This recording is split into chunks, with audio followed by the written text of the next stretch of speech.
Hello, happy Friday. Friday is the day ruled by Venus. Venus is the planet of abundance. It's the planet of love. She is the planet of sensual opulence. So this is today. Today ruled by the goddess of love, the opulence of life. Really, isn't that the reason why we choose being human? All the feels, all the good tastes, the good smells, all of that. That's why we choose being human again, and again, right? So that's today. Green is the color to connect with Venus. Venus is the ruler of Libra and Taurus. So feel into all of those sensuous feels on Friday. Post a selfie, a Venus Day selfie. Revere yourself, love yourself. Remember, we are no longer in high school. We all get to be prom queen, prom king. There is no hierarchy. There is no competition. You are a rare gem. You are the tropical storm all on your own, and there is no one like you. So my Ascended Masters that showed up for me today are Freya. Freya talks about the moon and the cycles, but what's cool about Freya, because she's really like earthy, she's like a goddess of the north. So lots of wisdom and fortitude come with her. She carries that connection to earth, that connection to plant medicine and the animal kingdom and the realms of magic, bringing it into earth. And what's really cool is that I go on a nightly walk every night, and blackbirds, crows, ravens are my guardians when I travel. And it was years ago, I was visited by a beautiful native woman in meditation, apparition, of course, spirit. And she said, don't forget the crow. And I was thinking, wow, they never come on my property. I have a barn owl here that watches me. His name is Joel's. Of course, I have Salome, that beautiful white rock dove. And then Malek comes. These are the special birds that are on my property, but never blackbirds, ravens, crows, never come on my property. But no matter where I travel, it doesn't matter what state, what climate, I am always surrounded by ravens and crows. And so last night, because I go for a nightly walk every night, my son goes, look, money. And there was a bill rolled up, and I said, you can have that, it's yours, you saw it, get it. Because he said, you want it? I said, why would I want it? It's not mine, I didn't see it. And then I saw this literally sticking like maybe 10 paces up further, sticking straight out of the grass, just like that. And I said, but that's mine. And it's beautiful. I don't know if you can even see. It's got like purple and blue hues to it. It is so magic. Now that is the magic of crow. And Freya is always depicted with a crow or a raven. Ravens and crows are the same way doves and pigeons are the same. It's just the size that separates them, but they are literally the same bird. And so I thought that was pretty cool that this showed up, because I don't pull her very often. She says, there is a beginning within every ending. Illusions are being revealed and released, which is exactly what's happening right now, like even in the collective. So Freya is one of my dream team today. Archangel Gabriel, talking about when I nurture a child, I nurture my own inner child. I haven't been doing work with children a lot lately, but I've been receiving a lot of calls. So I believe that this will be coming into my reality again. I used to do groups of psychic children, keep them small, like groups of 4. and try to keep them about the same age group so that they could see other children like themselves.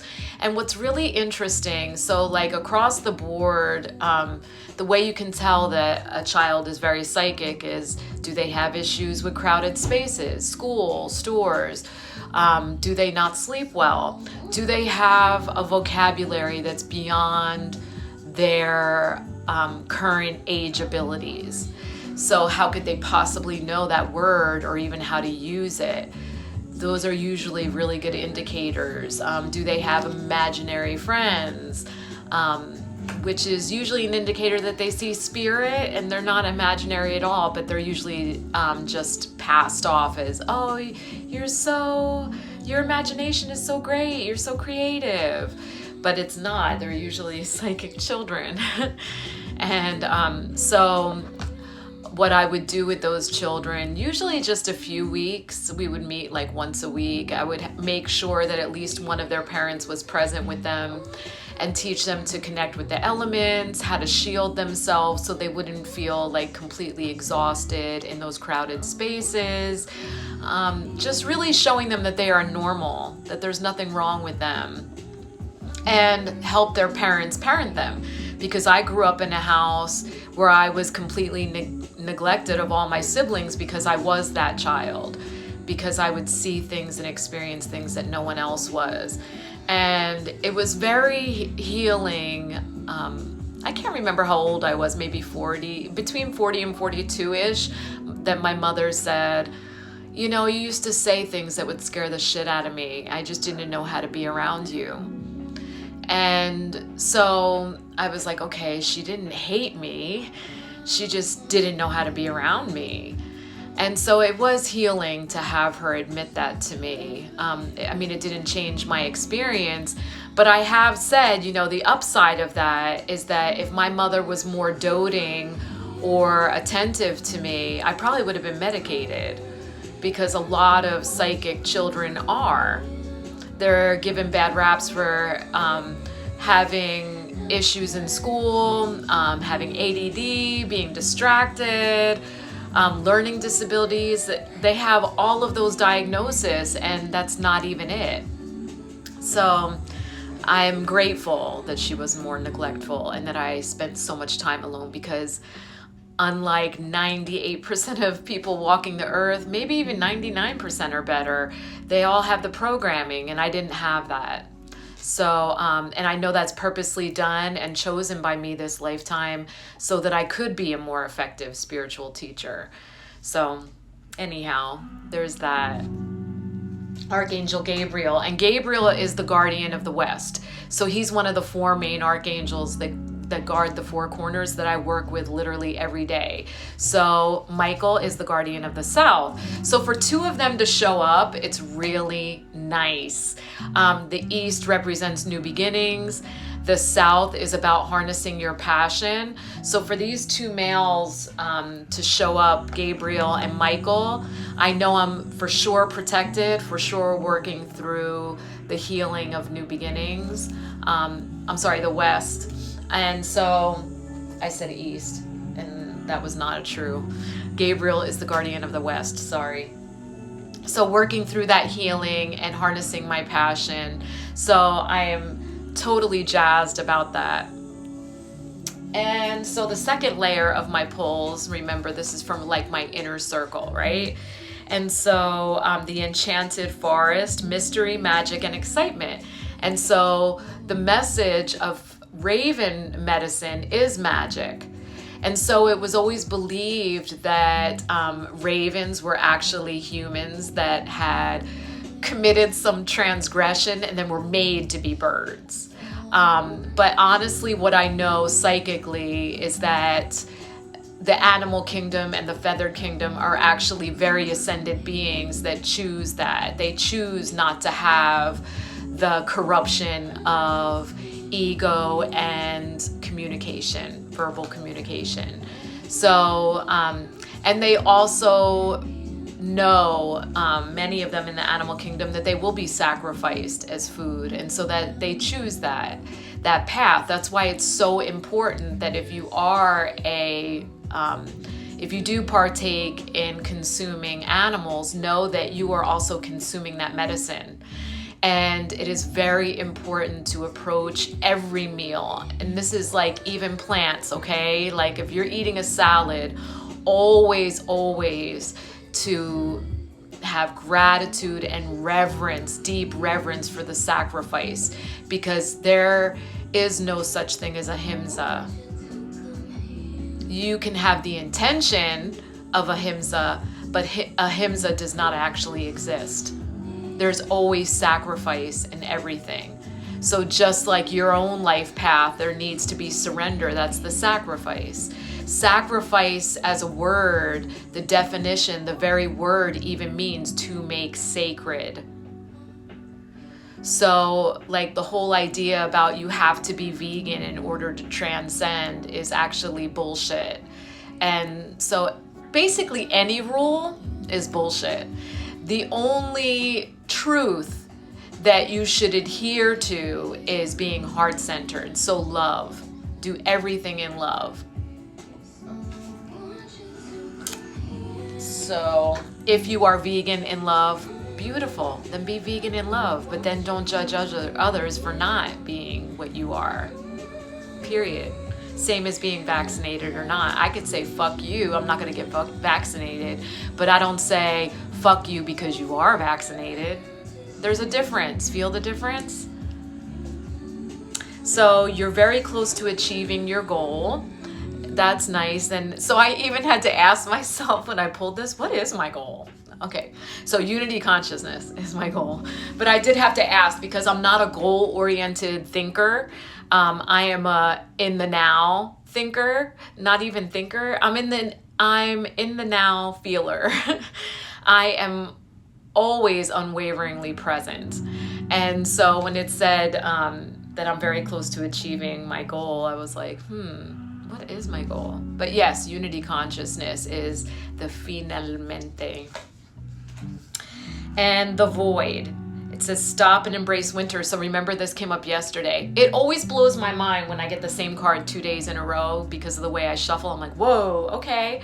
So this is all about embracing the loss. And so just like Freya said, that a loss is actually a beginning. So when you create space, you are actually making space for something that's coming in. Please know that you are never dreaming big enough and you never have enough space. So when something comes up and you're like, this is no longer serving me, let it go.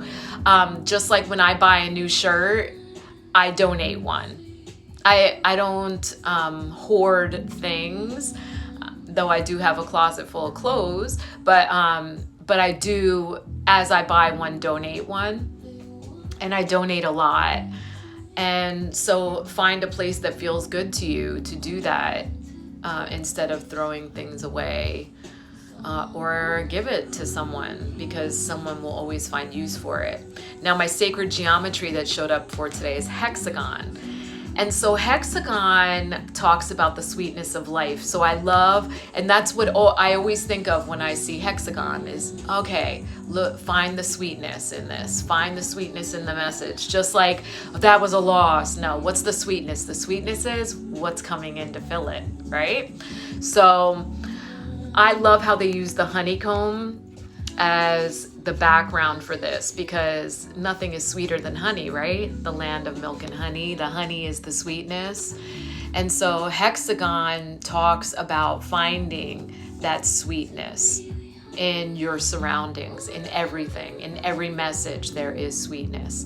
Now this next card that showed up, round and round, this was savage. And this deck tends to be, and I already hold myself radically accountable. So when a deck like salts my wounds, I'm like, ouch, damn. Like, was that even necessary, universe? Come on. But this showed up in the reverse. And so round and round says, do not ignore the message that you are the common denominator in the repeating pattern. I'm like, that was fucking savage, but I already knew that. So I always look within. When something happens again, I'm like, oh man, okay. I can see how the beginnings were different, but I could also, if I pan the experience, the moment that I knew, and I stayed past that expiration. Does that make sense? I mean, we do tend to stay past the expiration date because we want to give the benefit of the doubt, but the whole point is that we are still holding on to an image of potential, not their present. And so that is my repeating pattern. I tend to take things at their potential, not their actual present state. So I am learning to be better at that. Definitely learning to be better at that. And I am the common denominator. So I am choosing to be a better human. And so know this, I used to spend a whole lot of time spiritual bypassing. So I recognize it when people are doing it. And that's the happy, shiny unicorns and rainbows. And yes, there is no such thing as good or bad, right? You just do it. And then it takes you where it's going to take you. But there is such a thing as good beneficent and maleficent intent. Most absolutely. There is such a thing as light and dark. Most absolutely. If there is within here, there is without here. And so the denial of darkness is spiritual bypassing. And so whenever something shows up in my reality, it's here first. You have to look in here first. You can't look out here. And so when I say like, this is not in alignment, and you know when something's out of alignment if it doesn't feel good, okay? You can feel it. It's not thinking it, it's feeling it. So if you're here, you're gonna miss it. But being here, you know, right? And so that's what I'm saying. I always know, but I continue to put myself in that. And so I have to ask myself, the same as the post I made today, like heart over head, right? Why do I do this to myself? Am I addicted to agony? Am I on some level so well acquainted with agony that I'm afraid to actually let the agony go because joy would feel so foreign? I mean, you have to ask yourself these questions. I don't think that I'm in the self-loathing category where I don't deserve joy. I think that the agony part, being acquainted with agony, is the category I fall into. So I have to really hold myself accountable for that, because if I'm doing that, I'm also creating it out here. So it's the same post. Like if I am tolerating something that's out of alignment, I am contributing to the malignant forces that create wedges in unity consciousness. And I take responsibility for that. As you see, every single time it shows up, I take responsibility for it. I am not spiritually bypassing. So does anyone have questions about that? Because that's a big one. And I know that post was very triggering for a lot of people. I was attacked on the post by a woman that I didn't even follow, but she told me there's no such thing as malignant forces. And I said, no. I said, denial of that is spiritually bypassing. And she told me, humble yourself, non-sister, quote unquote, because I called her beautiful sister. So she said, humble yourself, non-sister. I published this book. I don't know what the book had to do with the post. And so I just said, divine masculine is awakening because he is going to defend my divine feminine. So this was not ego, toxic male. This was going to speak a truth and put her in her place because she was crossing a boundary. And so divine masculine said, check yourself, quote unquote, humble. She obviously was not humbling herself to have a conversation with me. She thought sharing her book title would shut me up. And that's toxic male. And my divine masculine was not going to be met by toxic male. And so I just told her to check herself. And I said, it's interesting that someone can become so triggered by someone who is themselves, and she blocked me. So that energy was transmuted instantaneously. So my divine masculine defended my divine feminine, knowing, because I made that post from wisdom. All my posts come from higher wisdom. They don't come from any intent that is ego driven. And so I take that knowledge into my body and feel it. Is this true? Is this true? Because all forces can be used in service of light or dark. Is this wisdom true? Is this light or dark? Is this going to bring us closer to unity consciousness? If the answers are yes, yes, yes, I post it. So that's how it goes down. And Chrysocolla showed up. Chrysocolla says speak from the heart, which is basically what I just did.